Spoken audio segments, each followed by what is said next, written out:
Timothy Dalton honestly never really got a very fair shake as James Bond. He only got 2 movies, and honestly, both of them were pretty ahead of their time, because he was trying to take Bond in a new and grittier direction than Roger Moore, and people honestly just weren't ready for him, sadly. However, hindsight being 2020, I think most people can agree that he's actually pretty damn underrated as 007.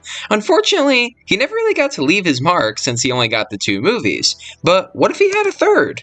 What if the original plans for the franchise actually stuck, and Dalton came back for a third movie in the early 90s? Simply put, what if Timothy Dalton's Property of a Lady was made?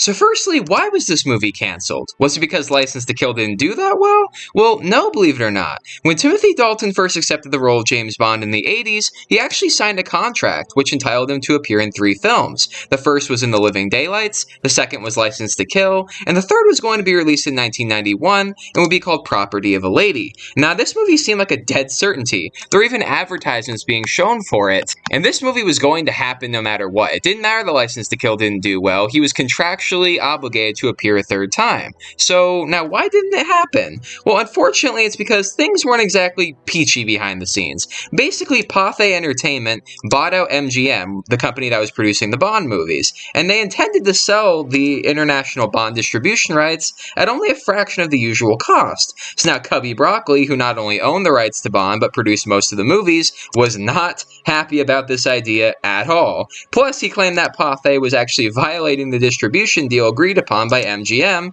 back in the early 60s. So Broccoli took Pathé to court, and Pathé ended up suing him right back. But sadly, the man who debatably suffered the most from this was Bond himself, because basically a Bond movie being made at this point was absolutely impossible, and Property of a Lady ended up being delayed. Now, eventually, when the lawsuits were over in late 1992, Timothy Dalton decided that he would still come back for the third movie, but only if it was his last one.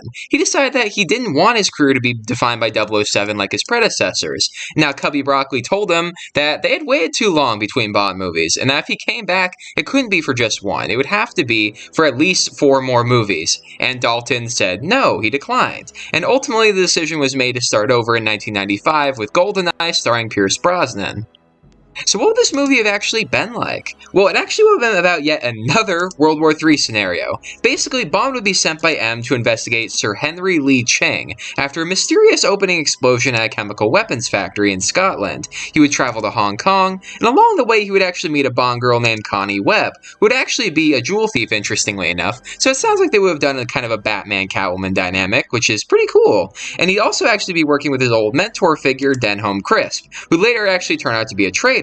Bond would then have to team up with the Chinese Secret Service to stop both Henry Lee Ching and Denholm Crisp, while also preventing World War III. Now, this movie apparently would have been a lot lighter in tone than the previous film, because they decided that since License to Kill didn't do that well, that they decided that the grittier stuff was not for Bond, so they decided they were going to go back to the lighter stuff.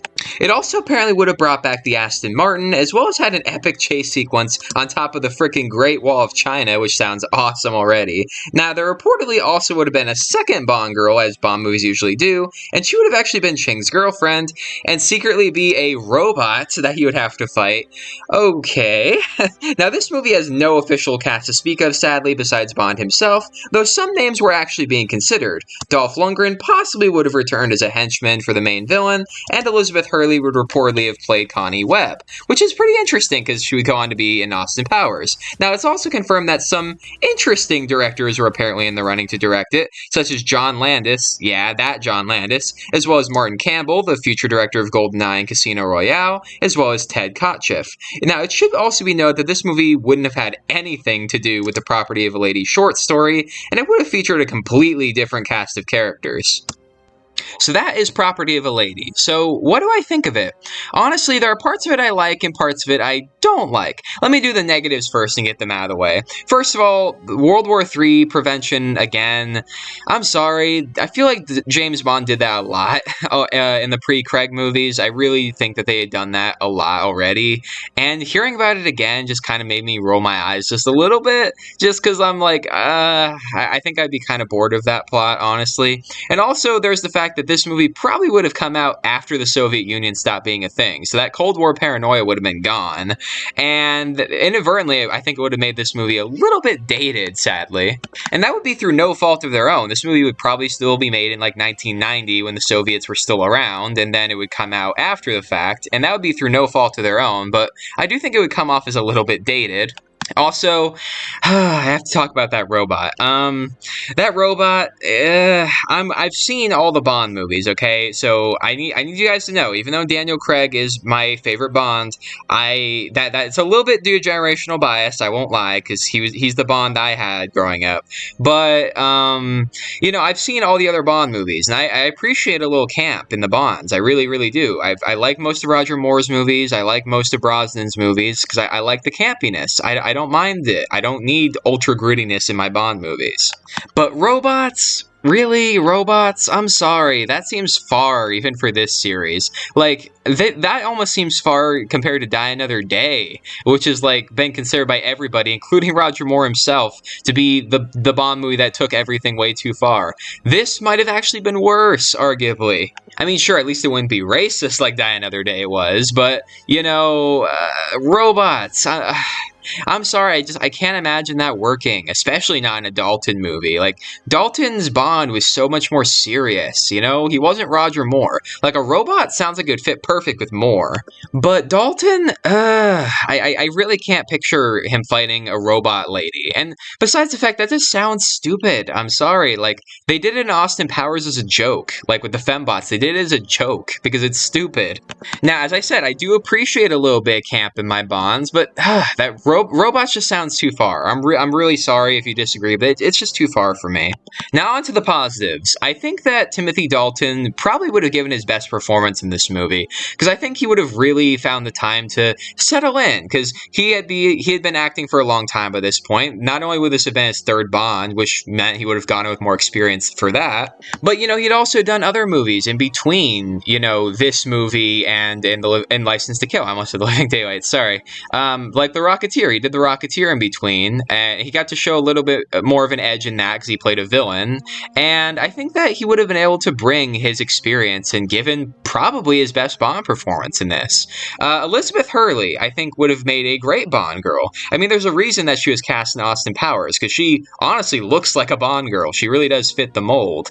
Now, as far as her acting abilities go, I don't know if she would have good chemistry with Dalton or not. Like, it's impossible to say, honestly, and personally, if it were up to me, I would have had Jennifer Connelly play her. And I'm not just saying that because they were in The Rocketeer together. I just think that Jennifer Connelly would have given, no offense to Elizabeth Hurley, because I do like her, but I think that Jennifer Connelly would have given a better performance. I'm sorry if people hate that. I just think that, Elizabeth Hurley, she would have been a good Bond girl, but I just think that there were better choices out there, in my opinion. But as I said, I like Elizabeth Hurley. I really like her in the first Austin Powers. I thought that she and Mike Myers had, pretty good chemistry together. And if she's able to have good chemistry with Mike Myers, I'm sure she wouldn't, do that bad with Timothy Dalton, who's a great actor. So I think she would be a good Bond girl. It's just, I think that maybe some other actors like Jennifer Connelly might have been an easier fit. Now, I actually do like the idea of having a Bond girl that's a jewel thief, because, I compared her to Catwoman. I said this could have been like James Bond's Batman-Catwoman dynamic, and that would have been really cool. It would have been really cool to see Bond kind of going after a girl that's, she's fighting for the right side, because she wouldn't be, a bad guy pretending to be a good guy. No, she would be a good guy with some bad tendencies. And I just think that's really interesting. This could have been a very layered Bond girl. Connie Webb could have ended up being one of the best Bond girls, honestly.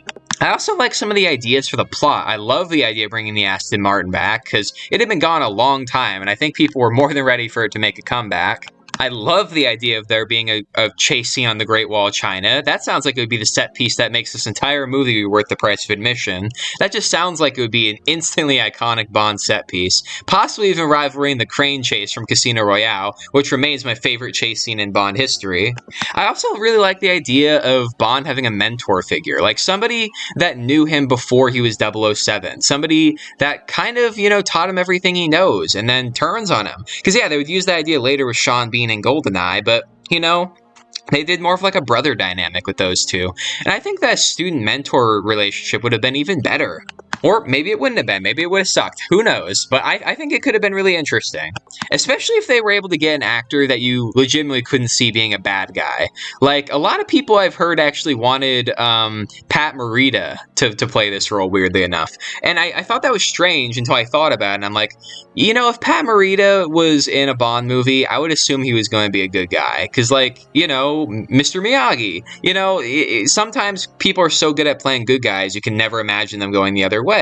And so if they had hired somebody like that you look at and you can't imagine him being bad, that would make it even better. Because I'm sorry to say it, but I kind of predicted Sean Bean betraying Bond in GoldenEye. I kind of saw that coming because, Sean Bean, he's played a lot of good guys, he has, but he looks like a guy that could be a villain. I'm sorry. So if they were able to get somebody softer, I imagine it would be even more of a wow, shocking moment. And I think that would have made it a really, really cool Bond betrayal moment.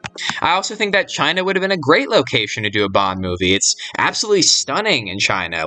Have you ever seen 4K pictures of them or documentaries about China? I've seen movies like Push that were in Hong Kong. Hong Kong's actually a beautiful city. And I think it would make for a visually stunning set piece, especially with that, before mentioned Great Wall of China chase sequence. I think that would be really cool. But now here's the million-dollar question. Is it worth getting made when we know that if this movie had been made, then GoldenEye wouldn't have? Honestly, I'm sorry to say it, but no, in my opinion, it's not worth it. Because as I said, I really wish that Dalton had gotten to play Bond a third time, but if I had to choose between Property of a Lady and GoldenEye, I'm sorry, but I think that most reasonable people would say GoldenEye. GoldenEye was able to rejuvenate James Bond in the mainstream, and I don't think Property of a Lady would be able to do that. I think that Bond was on its last legs, and it really needed a new Bond to breathe new life into the formula. And all due respect to Dalton, who I definitely think would have been better suited to a 90s Bond than an 80s Bond, I have to say, I think that, those bad memories from his 80s movies that people still had might have prevented him from really taking off as a mainstream Bond like Roger Moore or Sean Connery did. So I do think he would have given a good performance. I don't think that he would have been able to rejuvenate the Bond brand like Pierce Brosnan did. I'm sorry. I really like Timothy Dalton. I do. I really like his Bond movies, and I think they get way too much flack. But I just don't think he's the right guy. But, as I said, I think he would give a very good performance in this movie. I just think he wasn't the right guy to lead Bond into the new era. That's just my opinion. I'm sure plenty of people disagree with me, and that's fine. As I said, I like Timothy Dalton, but, if I had to choose, I would have gone with Brosnan. I'm sorry, because I like Brosnan more than Dalton, and I think Brosnan was in the right place at the right time. They tried to get Brosnan to play Bond before Dalton anyway, so it's kind of clear that Brosnan was always really the right choice to play Bond.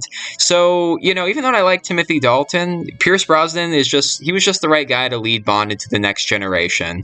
So, I'm sorry, Dalton fans, I'm one of you, I really am, but I do think it was for the best that things went the way they did. But let me know in the comments down below, would you have preferred seeing Property of a Lady over GoldenEye, or would you have rather see a timeline where we got both movies? If we had a timeline where we could get both Property of a Lady and GoldenEye the way that GoldenEye was, I'd be totally okay with it. I would absolutely adore that timeline, honestly.